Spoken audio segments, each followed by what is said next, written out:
사도행전 1장 8절의 말씀입니다.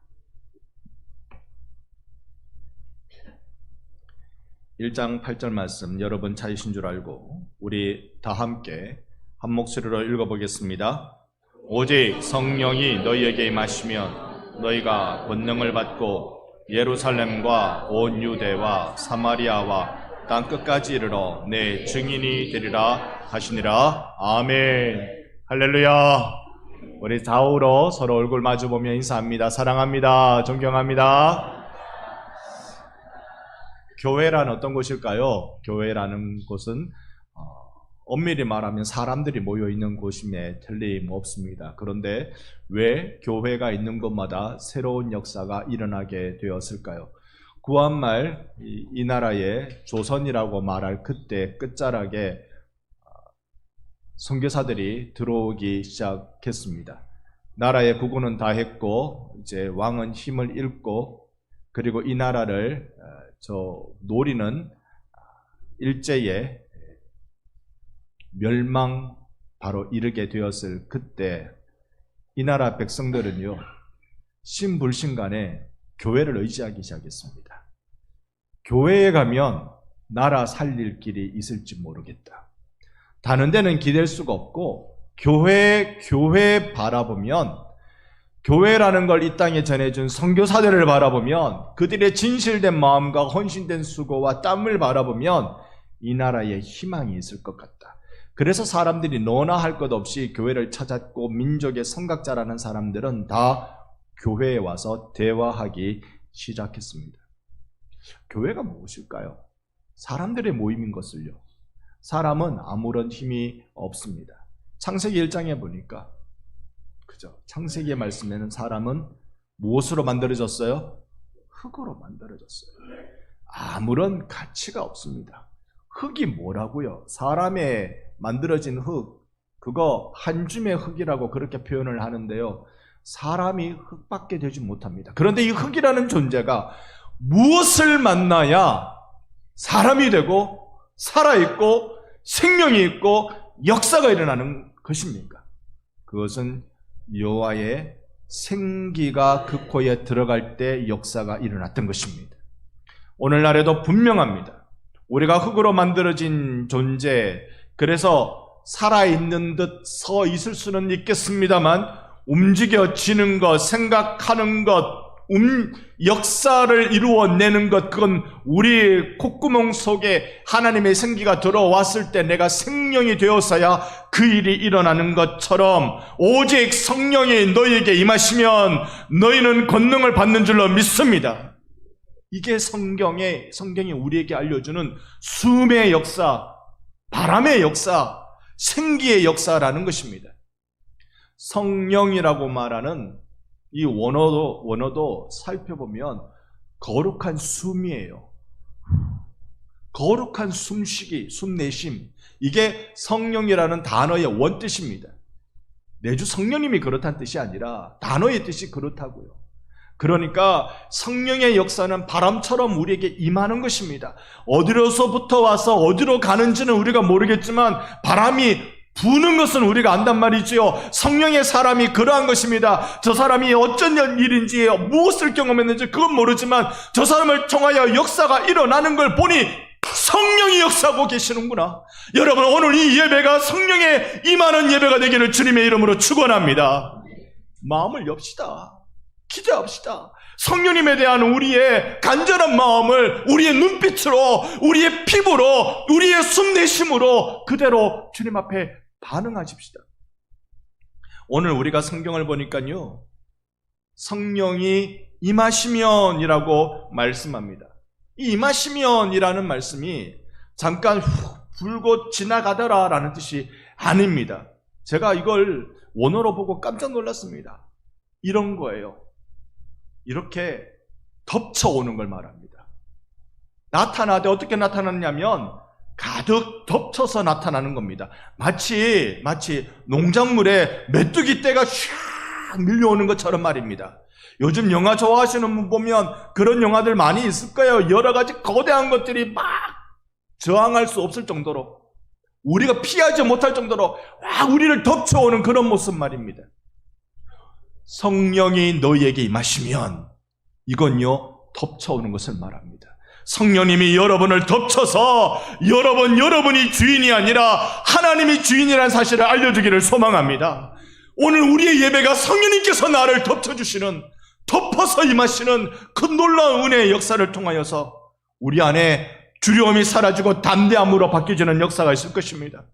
숨어있는 신앙이 증언하는 삶으로 바뀌어질 것입니다. 개인적인 위로가 우리의 공동체의 사명이 될 것입니다. 여러분, 성령님은 우리를 조금 더 좋은 사람으로 만들어 주시기 위해서 오신 분이 아니라 우리의 인생의 본질을 바꾸기 위해서 오신 분이신 줄로 믿습니다.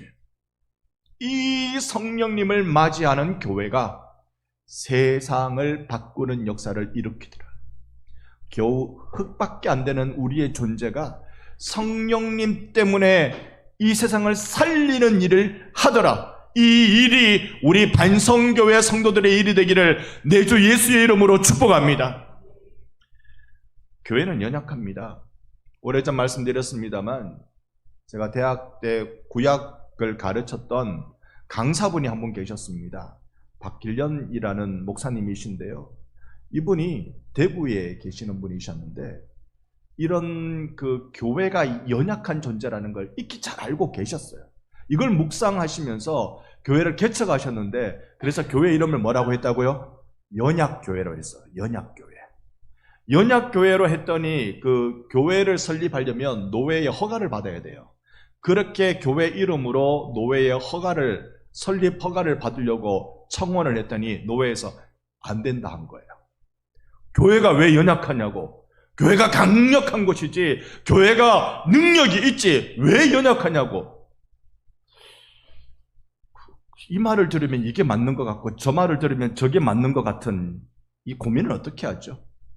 그래서 이 목사님이 연약한 교회인 줄 알면서도 교회 개척은 해야 될 거 아닙니까? 그래서 이 목사님이 그저 글씨에 짝대기 하나만 탁 빼는 걸로 언약교회로 이름을 바꿨습니다. 짝대기 하나만 탁 빼가지고 언약교회. 여러분, 연약한 교회가 강력해지는 이유는요, 내주 예수의 영이신 성령님을 보내주시겠다는 하나님의 언약이 성취되니까 교회가 강해지는 것입니다. 우리는 연약한 교회입니다.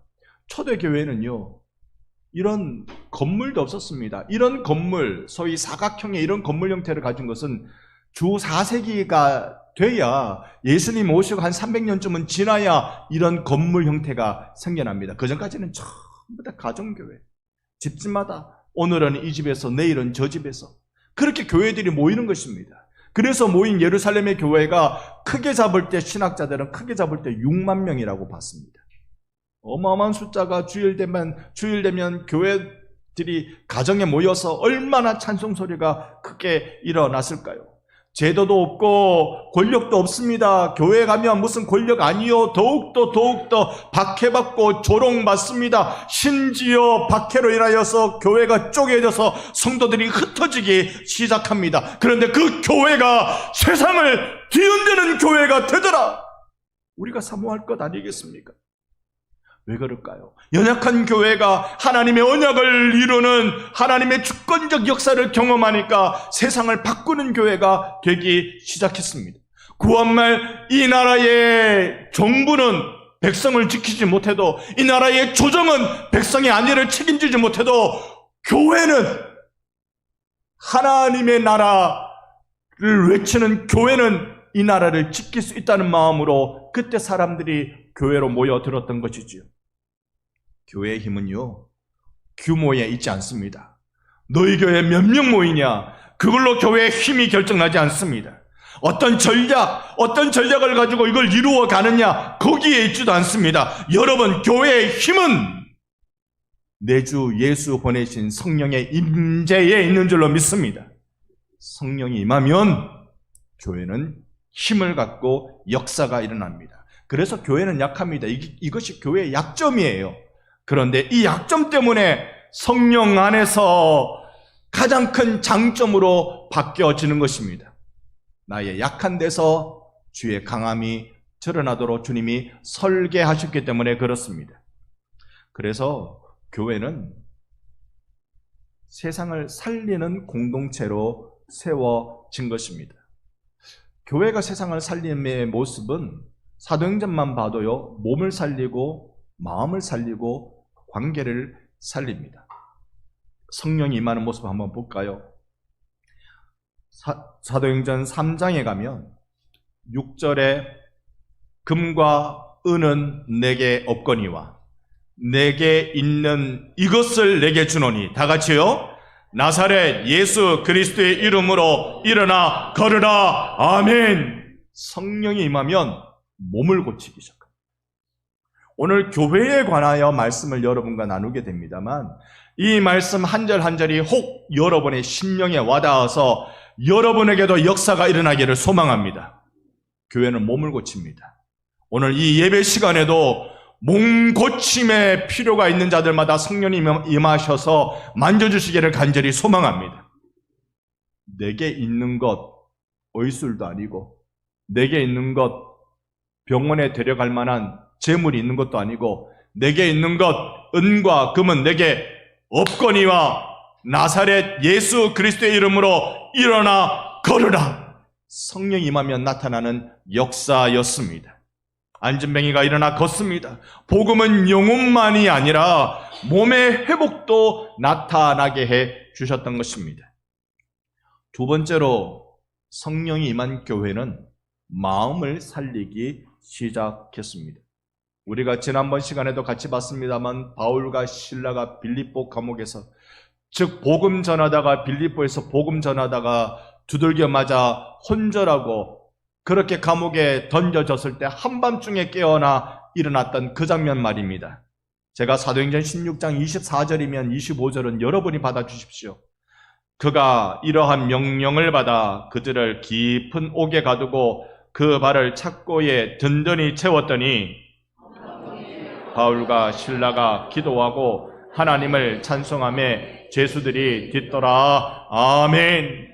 박해 중에도 찬송하는 일, 감옥에서 기뻐하는 일, 성령이 임하면 마음이 회복되기 시작하는 거예요. 현실은 내 삶의 자리는 전혀 기쁨과 감격이 없는데, 맞고 피투성이가 되고 혼절해서 깨어나는 그 순간 성령님이 내 마음을 회복시켜 주시니까 내 안에 찬송이 나고 기쁨이 넘치기 시작한 것입니다. 성령님은 상황을 바꾸기 전에 마음을 먼저 바꾸셨다는 것을 늘 우리에게 보여주고 계십니다. 여러분, 죄수인데 복음을 전하는 죄수라, 이거 서로 안 맞지 않습니까? 복음을 중시 여기는 자가 감옥에 들어있다고요? 서로 안 맞는 이야기입니다. 그럼에도 복음은 역전을 일으키는 하나님의 능력이 되는 것입니다.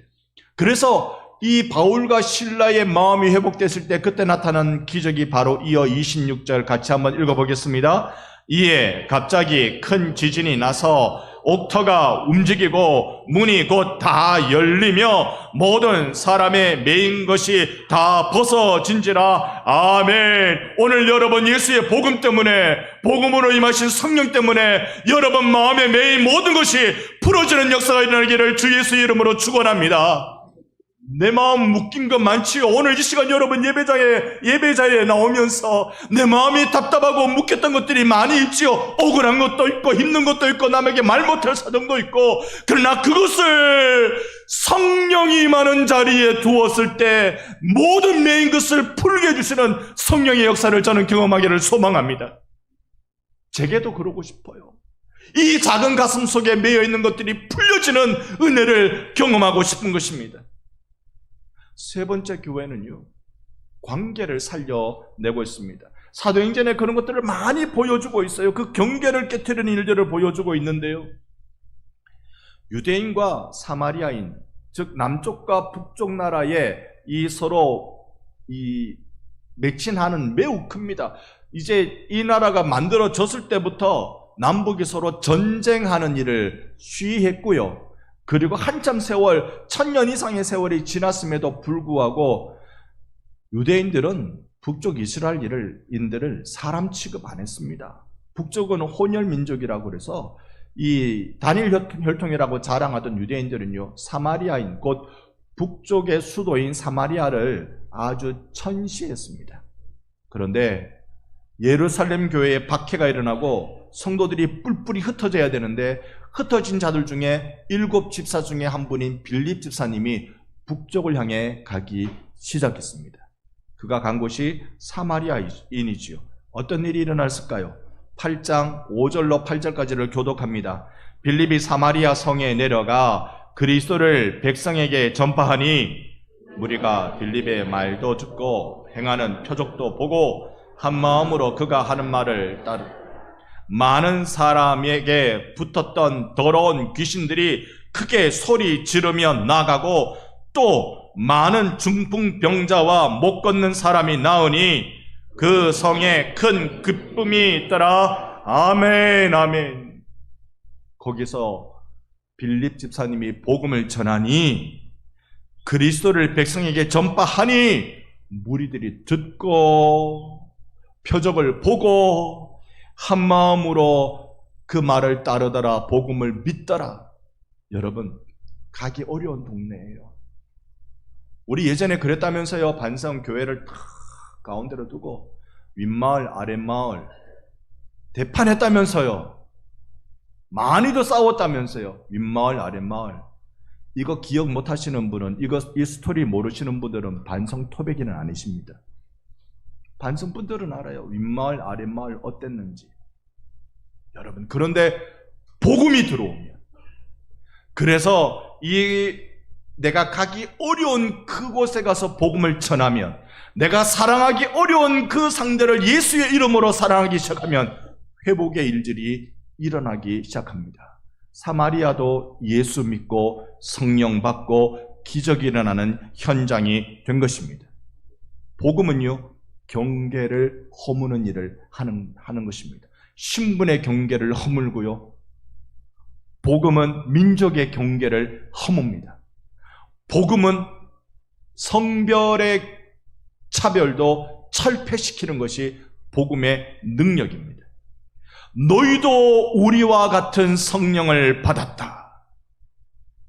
이 차별의 신학, 구약이 가지고 있던, 구약 백성들이 오해하며 가지고 있던 이 차별의 신학, 우리는 예루살렘이고 저들은 사마리아다. 이 차별의 신학을 깨뜨리는 것이 복음이 약속한 성령의 임재의 역사였습니다. 또한 이 차별을 깨뜨린 것, 곧 관계를 회복시킨 것은 유대인과 이방인이라는 민족적 차별입니다. 유대인들은 자기의 민족에 대한 대단한 자부심을 갖고 있어요. 우리가 하나님의 선민이다. 이방인은 전부 다 지옥의 불쏘시개밖에 안 된다. 지옥의 땔감밖에 안 된다. 우리가 하나님 나라의 선민이다 라고 말하면서 민족의 자긍심을 많이 가지고 있던 자들이었습니다. 그런 그들에게 예수의 복음이 들어갔고 이 복음이 민족의 장벽을 넘어서게 만드는데요. 사도행전 10장 44절 말씀 함께 읽어보겠습니다. 베드로가 이 말을 할 때에 성령이 말씀 듣는 모든 사람에게 내려오시니 아멘. 베드로가 지금 어디에서 복음을 전하고 있는 거 아니? 이방나라 사람, 곧 로마인 고넬료의 집에서 복음 전하고 있을 때였습니다. 고넬료 집에 가기 전에 하나님이 베드로를 훈련시켰죠. 이미 먹지 못할 음식이 하늘에서 내려오는데 하나님이 그걸 먹으라, 정결규례에 어긋나는 것인데요. 이게 다 그의 환상의 이야기입니다. 그런데 하나님이 아니야, 내가 거룩하다는 걸 너가 그렇게 말하면 안 돼. 너 여기에 내가 말하는 대로 순종해.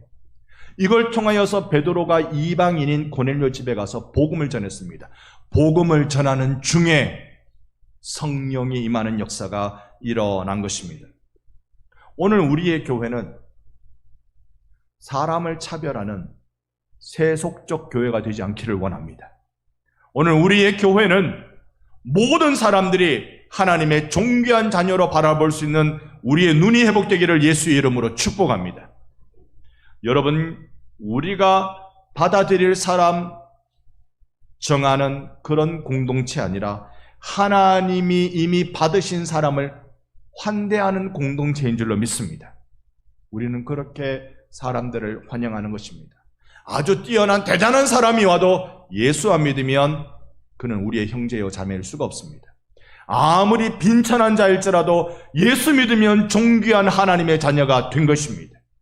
교회는요, 그래서 이 관계를 회복해야 하는 놀라운 역사가 성령 임함을 통하여서 나타낼 수 있었습니다. 오늘 이 말씀이 여러분에게는 부담이고 여러분에게는 어려움이고 여러분에게는 도전할 일로 다가오기를 바랍니다. 교회 안에서도 나는 저 사람하고는 불편해. 난 저 사람하고는 안 맞아. 누가 그러던데요. 참 우리는 안 맞아도 복권보다 더 안 맞아 그러던데.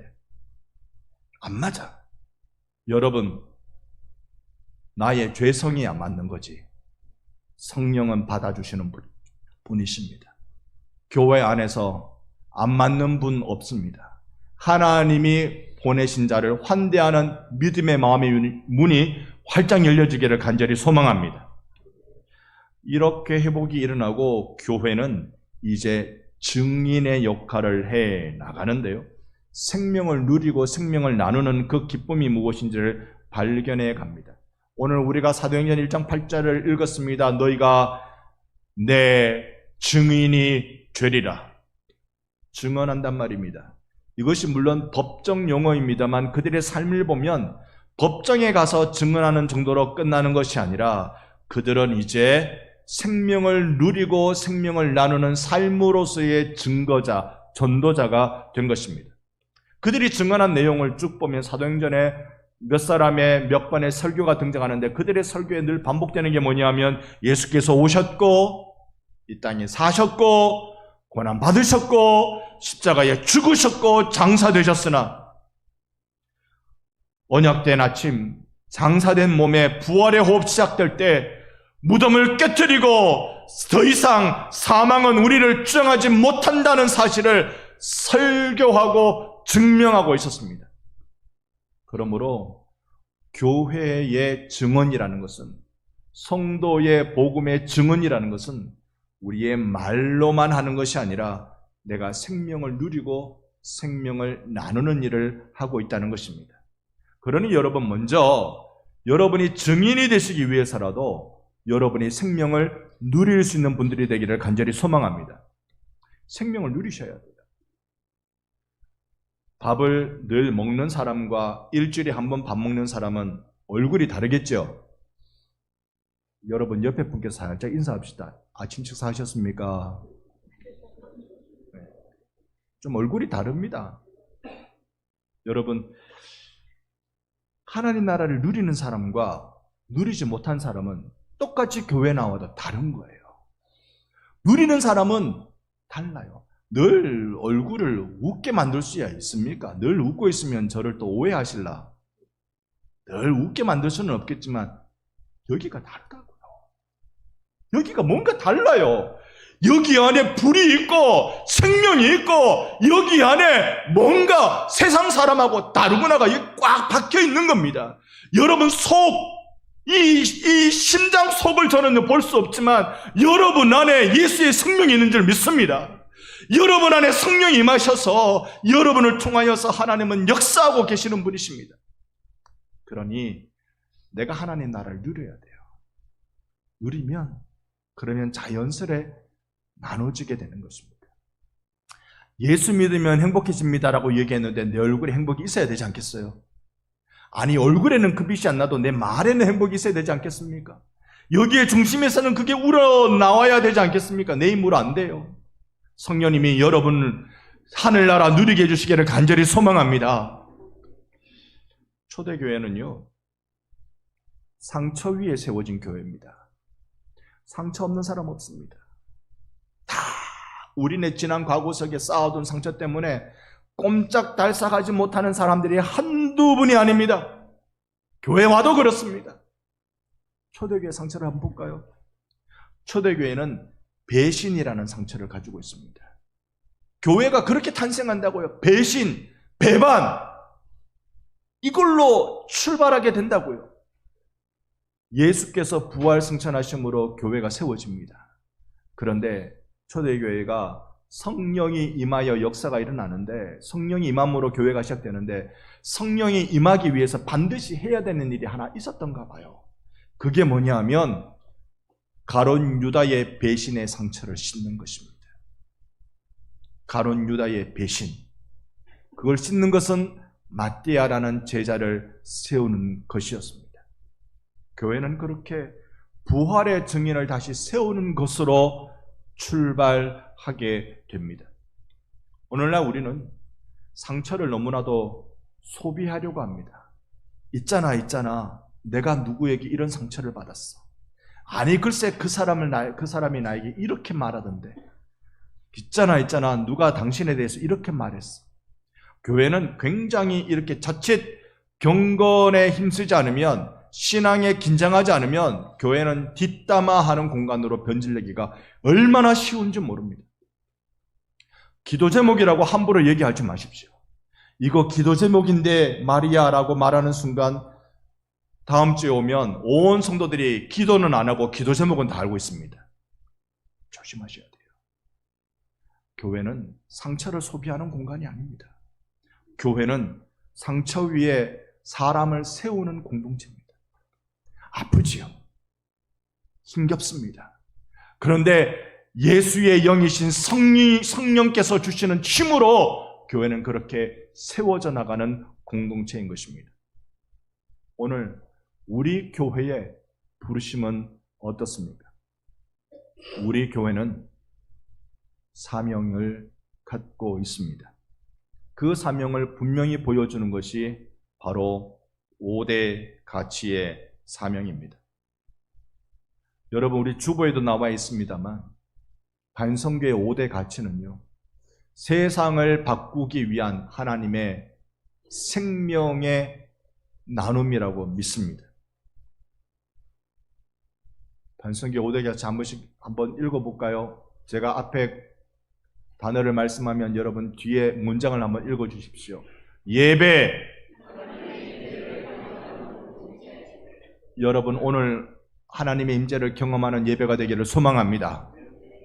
이거 없이 세상을 바꾸어낼 그 무슨 방법이 있겠습니까? 내가 하나님께 붙들리지 않고 세상을 바꾸내는 방법은 없습니다. 예배에 하나님을 만나지 않고 내 영혼이 만족하는 법은 없습니다.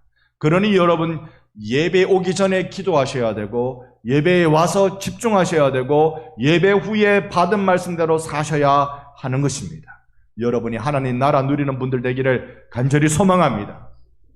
또 한번 해보십시다. 양육. 아멘. 아멘. 그리스도의 장성한 분량까지 내가 자라야 됩니다. 이 자람이 언제 최고조에 다다를까요? 내가 예수 안에서 신앙의 성숙이 언제 최고조에 다다르겠습니까? 성경의 원리대로라면 내가 주님 품에 안길 그날의 최고조입니다. 그때가 최고조입니다. 이건 성경 공부한다고 되는 것도 아닙니다.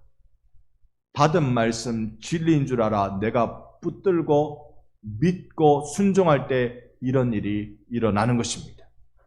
또 한번 해보십시다. 교제. 누구 가정이요? 하늘 가족을 이루는 공동체. 성경에 보면 하나님 나라라고 하다가 하늘나라라고 표현하기도 합니다. 이 천국이라고 표현하기도 하고 하나님 나라라고 표현하기도 하는데요. 유대인들에게 편지를 쓸 때는 천국이라고 편지를 쓰고 이방인에게 편지를 쓸 때는 하나님 나라라는 표현을 많이 씁니다. 그래서 유대인들은 하나님이란 이름을 함부로 부를 수가 없어요. 그래서 하늘에 계신 분이라는 의미로 천국 이렇게 사용합니다. 우리는 하늘 가족, 하나님의 가족을 이루는 공동체가 되어야 하는 것입니다. 그러니 교회에 와서는요, 세상 각박한데 교회에 와서는 우리 서로 마음 기댈 수 있기를 소망합니다. 우리 반성교회에 와서는 아픈 마음 보다듬어 줄 수 있는 공간이 되기를 바랍니다. 우리의 이 영적 공간이 하늘 가족이 이루는 공간, 특별히 우리의 구역이 우리의 전도회가 그런 공간이 될 수 있기를 여러분 예수의 이름으로 힘써 주시기를 바랍니다. 또 한 번 더 해볼까요? 전도와 선교. 아멘. 여러분, 잃어버린 영혼에 대해서 우리가 마음이 그저 무덤덤하다는 것은 하나님의 마음을 모르기 때문에 그렇습니다. 자식을 붙드는 마음이 하나님의 마음입니다. 그 하나님의 마음으로, 그 깨어진 마음으로 우리가 전도하고 선교하는 일. 마지막 또 한번 부탁합니다. 나눔과 섬김. 아멘.